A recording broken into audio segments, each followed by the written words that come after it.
Okay, well, hello, everybody. Today we're here for our Zoom chat with Mr. Jonas Cox, and we decided we're going to start this chat with a video of some of his work. So I'm going to share my screen, and then I will play the video for you. Jonas, if you can give me a thumbs up that you see that. Cool. I'm going to go big, go home. And make sure we have sound. And so this is what it's all about. Show business. Meow! Man, have I made it. I guess we should wait here. Oh, hey, there's a guy. Gotta be careful or my head will get too big. Remember where you come from. Remember where you come from.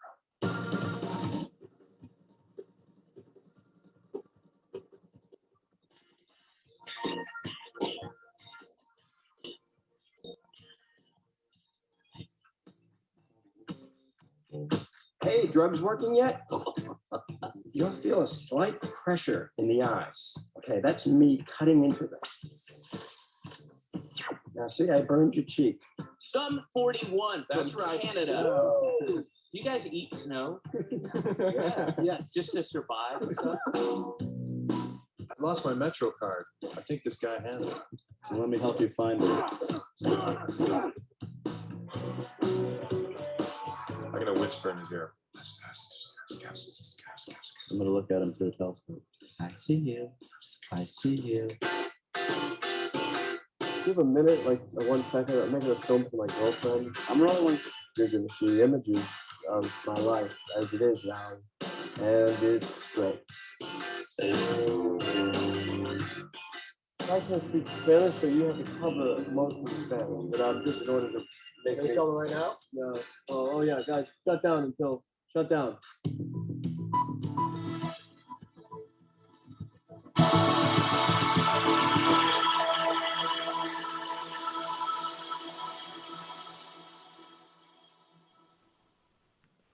So I have to say, as an editor who sweats over pretty much every frame, I would never want that to ever be how someone sees my work again.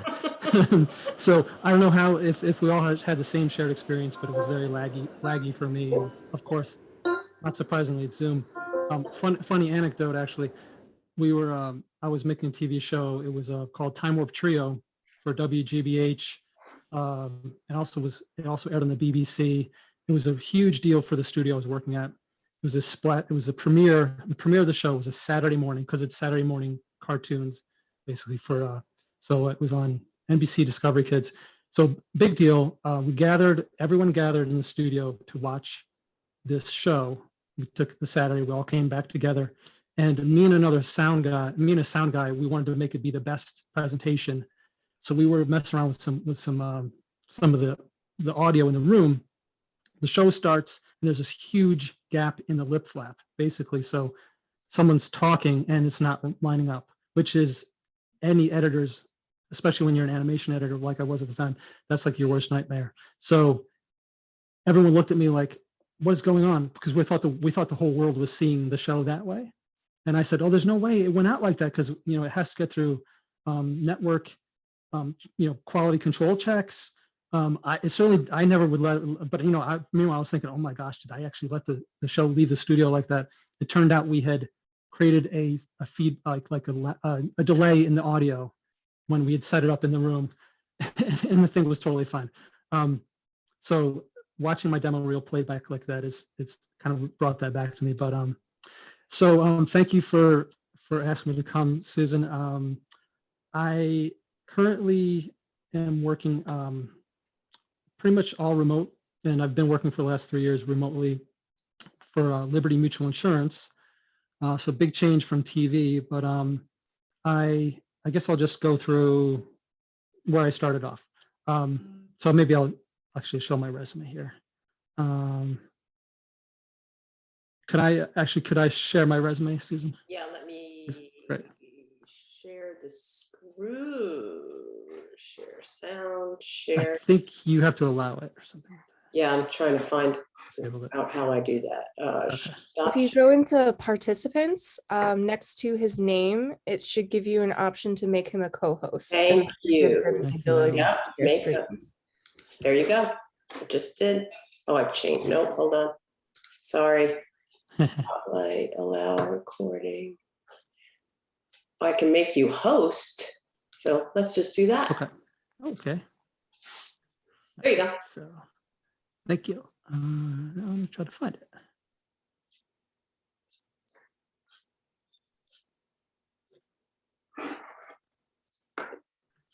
And There you go. We got you.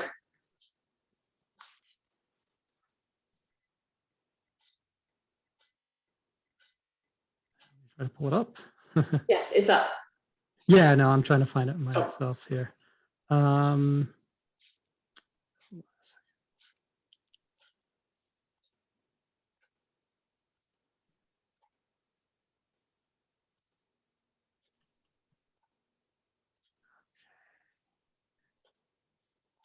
well, I'm gonna have to work that out. I can go by memory. I've been so many interviews. I can go through my resume. So I studied economics in college. I went to SUNY Binghamton in New York.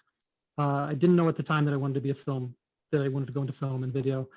So I studied economics. I did a sprinkling of film classes in college.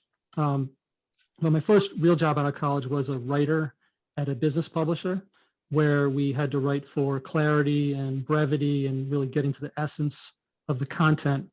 And that I did that for 7 years. It really helped me communicate and kind of get to the essence. As an editor, which is mainly what I've spent my career in, you getting to the point and getting to the good stuff is what it means to be an editor. And I kind of had a taste of that as a writer in my first job. And then towards the end of that job, I started doing sketch comedy with some people who worked there. I found that I gravitated more towards the camera part and the production part and some of the writing. And so I realized, maybe I can explore a second career here. So I got a job at the Caption Center at WGBH. I didn't have any real production experience, but the Caption Center needed people who could type pretty quickly. So I was able to do that at night. That was my night job, basically. And by day, I interned at a full-fledged production house, a place called Multivision in Needham, no longer around. But while I was there, I was able to shadow a camera person in the studio. I learned about, lighting, camera, client skills. And then one day, I was in the walking around the office, and one guy said, "You know what that thing is?" I said, "No, what's that?" He said, "That's an Avid, and you should learn it." So at the time, Avid, we all take for granted that we're on the Zoom call right now, and that media is digital. But back then, it was kind of a big deal to use a computer to edit video, and it was kind of revolutionary because it was like the cusp of going from tape to tape, which was this very cumbersome way of making a TV show or a film. Well, you wouldn't make a film tape to tape, but we're on the cusp of going from tape to tape to computer-based editing, which is what everyone does now. And so Avid was very expensive. It was an $80,000 machine, and you couldn't get your hands on it unless you were either an assistant editor, or I was lucky enough at this place that they kind of let me just intern there, and they gave me access to this thing. So whenever the editors weren't on it, I would try to get on it myself. I would experiment. And I read the manual, pored over the manual. And what I learned was by kind of experimenting on my own and kind of getting into these situations where I realized there's probably a better way to do this. I would kind of bring those questions to the editors. And I found that they were really willing and eager to help me, because I kind of could see that I'd done a little bit of the legwork. And I wasn't just saying to them, "Hey, teach me Avid," because no one, where do you begin? It's just too broad. So I was learning the Avid there, and then I took 3 classes at Avid headquarters. At the time, the only place where you could kind of learn Avid was, so Avid at that time taught their own classes at their headquarters. If you want to learn Avid now, or Media, or Premiere Pro, or Final Cut, or After Effects, anything you want to learn outside of what you've already learned at University of Hartford. There's a place called Future Media Concepts that does that now. So I recommend you check that out. But back at the time, Avid, you learned at Avid. So I took 3 classes there. And then at the Caption Center, I had the good luck that the guy who ran, there were about 30 different Avids at GBH. So we did Frontline and American Experience, Nova, some of these really, really good shows there. And the guy who basically ran all those Avids, the engineer, would walk through the closed caption center because he had some friends there. And I overheard him saying, oh, we need help. Frontline just is trying to get a documentary out the door, and they now realize they have corrupt media. We need, it's an emergency. And gradually I raised my hand and said, hey, I know I'm learning Avid, do you need help? And so that led me to a couple of kind of short-term assistant gigs on Frontline, a couple other shows. And then from there, I got kind of what probably at that point in my life, the coolest job I'd ever gotten, which was assistant editor on Zoom season 1. And actually, here I can show you here. So this is the top left there. That was the show. It was a revival of a show that was really popular, like in the 70s. And I remember Zoom. Do you remember Zoom? Oh yeah, great, I awesome. remember Mhm. most of these shows here. Oh, great. All right. Yeah. So this was great. Like I call this my boot camp of broadcast TV. So I assisted 3 different editors, and we made 40 different episodes of this show. I learned a lot there. One thing I learned was, as an editor, you need to, as an assistant, I wanted to be like an overnight sensation. I wanted to be, it was my second career. So I'm like, I know all this stuff. And I think my enthusiasm, coupled with kind of a miscommunication I had with one of the editors, meant it didn't work out as well as I had hoped it would. So one thing I learned was you have to be patient. You need to respect the people who've come before you. And I did respect them, but I think there was this misunderstanding again that it kind of it was this miscommunication. Then there was basically the woman I assisted kind of was not happy, but she didn't tell me about it, and kind of it never got addressed, and so it kind of just lingered. And I guess my point is, like, you have to be aware of the politics of the situation. So if you go into a place, Zoom was there was some really experienced people. It was a really big deal, a big show at the time. So kind of navigating those politics can be tricky, but you have to pick your moment. And I think I was a little, I jumped a little too early. So just sit back, take it all in, and be ready. Like if you're an editor, and again I was an editor, for me it was like, if you go to a place as an assistant and you're there, part of the trick is just being in the right place at the right time, right? We've all heard about that. So if you're an assistant at a place, and you kind of start, at first you're not going to get a chance to really edit stuff. So I didn't really edit anything at Zoom. I just helped the editors do their editing. But if I'd stuck around there, eventually it would have been giving me things like, oh, here's a little thing to edit because we don't have time to edit it. And eventually, maybe one of them goes on vacation leave and they need someone to hop in. Oh, Jonas, go in. You do it. So then eventually you're building your reel, and then before you know it, you're actually an editor. And that's kind of what happened with me. But so from after Zoom, I went to Soup to Nuts, which was at that point called Tom Snyder Productions. It was a little animation company in Watertown, Mass, just outside of Boston.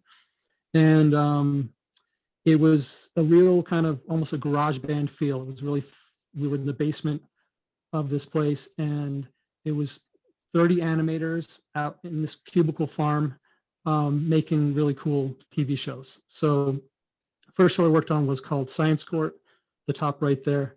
And I worked with about 10 different animators, an art director, audio engineers.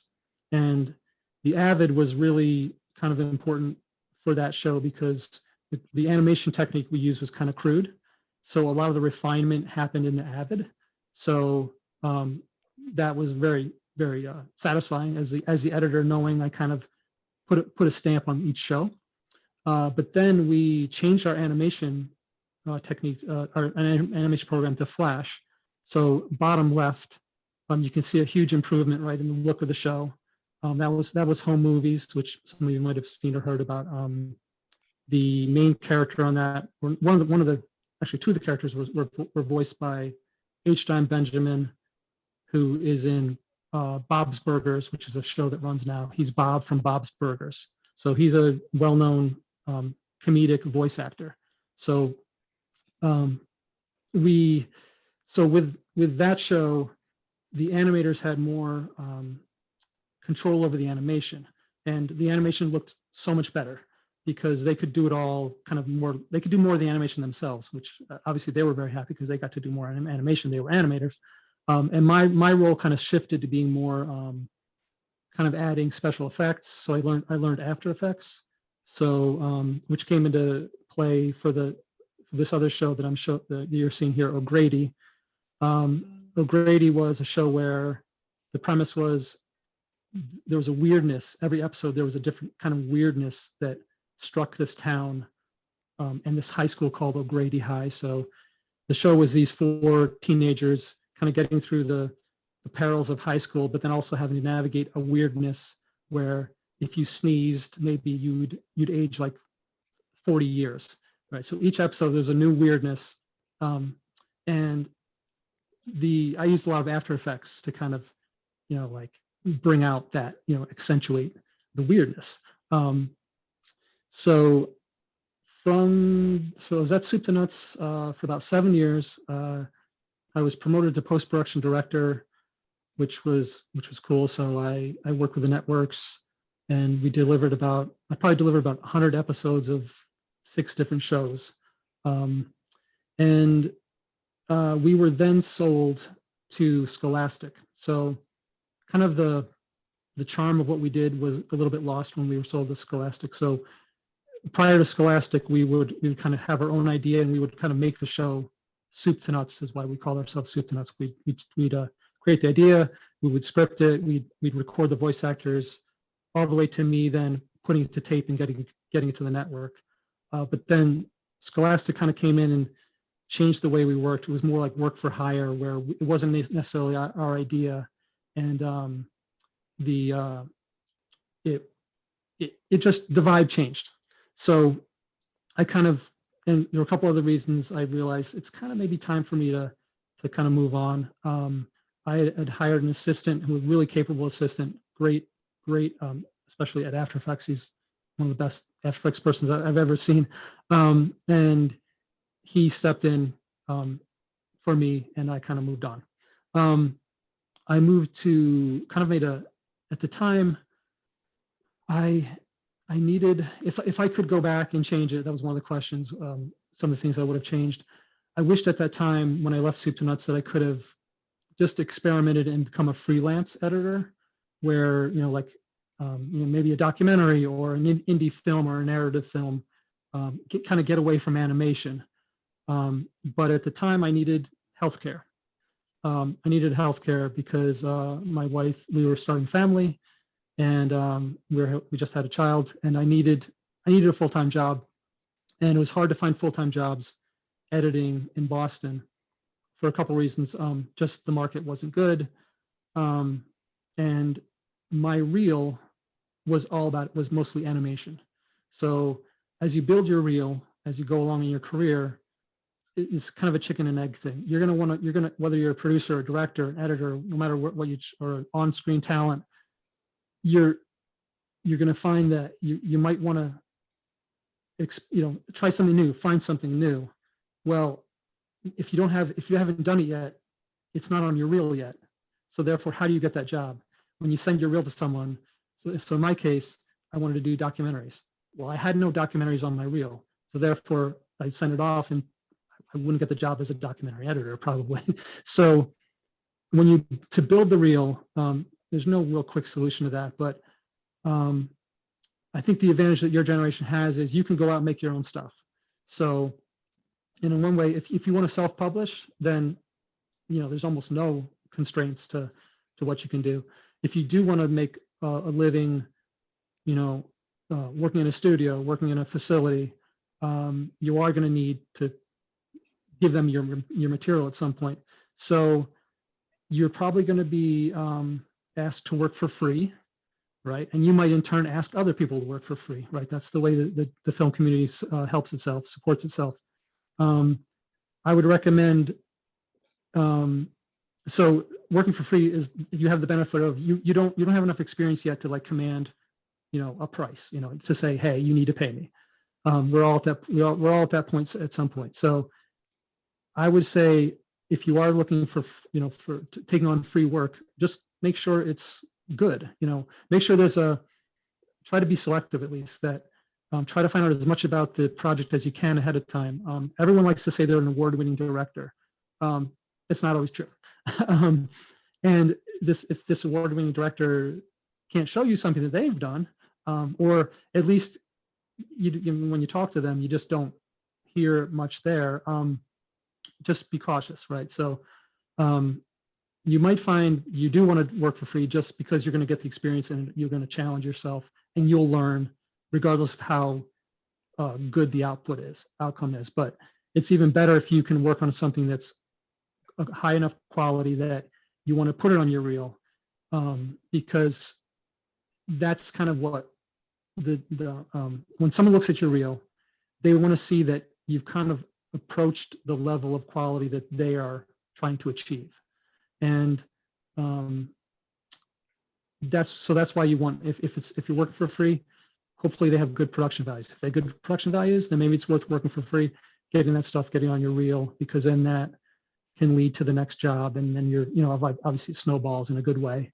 And so the reel I showed that we played at the beginning, I consciously, again, I left when I left Soup to Nuts, myself was mostly animation, and I realized if I just sent someone a reel that was full screen animation, and they weren't doing animation, they would be put off right away. They probably wouldn't even watch the whole thing through. So I contrived that kind of I composited in these scenes, these Boston scenes, to try to take the pressure off it being animation. But I was also really deliberate about making sure people realized, this stuff has been on network TV. So, and then we did one live action pilot with H. John Benjamin, the guy from Bob's Burgers. That's at the end of that reel. And so again, I wanted to show I'm not just an animation guy. I've edited live action, so that's why I included that. And if we shot this pilot, it was probably the first live action we'd ever done at Soup to Nuts, and we were trying to sell this to Comedy Central, and we wanted to get John Benjamin also wanted to get out from behind a microphone and get not just be an animated character anymore. So we followed him around Harvard Square, and the gist was he'd just broken up with his girlfriend, but he was sending her video postcards to say that his life is great without her. And of course, the joke is his life was not great without her, and we were actually paying these people to be his friend for the day. So if that show had been picked up by Comedy Central, I would have never wanted to leave Soup to Nuts, because it would have been live action. As the editor, I would have had way more, it would have been really, live action starts with the editor. It doesn't start with an animator, right? So I would have been much more central to the story. So, but alas, it didn't happen.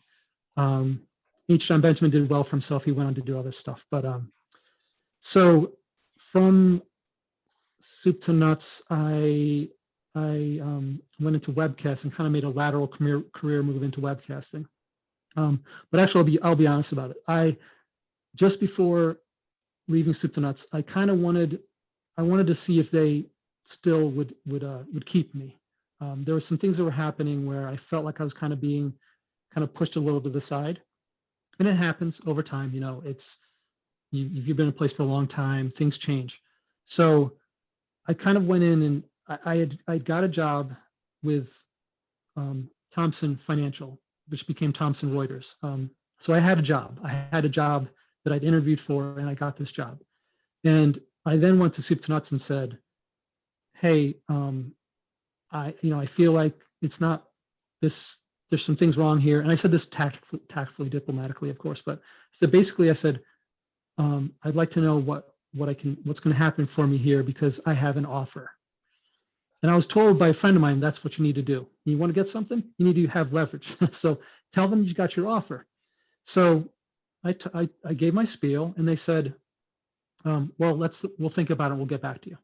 At that point, the place was we were owned by Scholastic. So it was they had a legal department, they had an HR department, much bigger than what we used to be. So I was a little naive. 3 days later, they call me in, and at that point, the meeting is being led by a guy who used to be my boss, and who I was kind of friendly with, and he said, "Jonas, we thought this over, and we can't offer you anything, and we assume today is your last day." So I was So be careful of how you play your hand. And the guy who had given me this advice actually worked in a different industry, and it had worked for him. He had gone in and said, "I've got an offer," and he was like in software or something. And he used that to get better and better jobs. I wasn't. I guess in some way I didn't really want more money from them. I didn't want a new title. I was doing what I like to do, but I kind of wanted some kind of definition to what was happening, and so as a result, I was shown the door. And in hindsight, the 3 days it took for them to call me back in was them trying to figure out, the legal department was figuring out like how they were going to word things and that kind of stuff. Anyway, so I went to webcasting. I did live webcasting for a while. Then I got back into freelance editing in the Boston market. At that point, I didn't have full-time work, so freelance was better than nothing. And then I moved out to Amherst, took a job at WGBY doing TV editing again. GBY is a small sister station of WGBH. And then Liberty Mutual, I saw an ad for them. I'm glad I looked closely because it really didn't seem like it was a multimedia job, but it turned out to be a multimedia job. It's called e-learning specialist, which I don't have any training background, but what I'm doing is I'm making multimedia for Liberty Mutual for their training department. We're a big enough company where we need like a team of people just to make the video part of it. So this is kind of reflective of some trends that are happening. Obviously YouTube, everyone wants to watch stuff now. Few people want to read stuff. So in the past, Liberty Mutual delivered a lot of their training via text. So if you were in Liberty Mutual, you'd read stuff to learn. Well, they were getting this feedback. People want to watch stuff. They want to learn by watching. So I was brought on. Me and 5 other people were brought on just to do video. So luckily, I replied to that ad, and I explained to them during the interview I have no training background. I don't know how to train people. I have common sense. I'm a good writer, and I can make good video. But I was what they were looking for, which was just a video person. So it's been a really good place to work. I'm given a chance to kind of influence the script now. It is insurance, so it's dry. It's kind of dry material. We're talking about insurance, but me and my team, we try to inject a story into it whenever we can. We try to create characters. We want to make it be, we always kind of build the front end of a story if we can, and then get to the kind of insurance heavy stuff later. But so it's all work from home. My boss is in Indiana. I have colleagues in Fort Lauderdale, or Fort Lauderdale. I'm in Amherst, Mass. So that's also a thing now, right? We can collaborate remotely. Editor, if you're an editor, you don't necessarily even need to sit in an editing suite anymore. I used to have to sit in an editing suite. I'd have people looking over my shoulder. I'd be collaborating with them in real time, which is actually very good for the content. But now you can just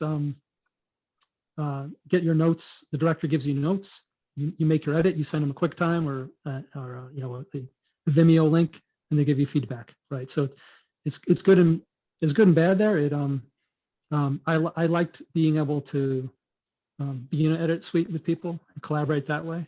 But on the other hand, I wouldn't have my job now with Liberty Mutual if it was geographically based, because we wouldn't even be a department. I want to stop for just a second because yeah.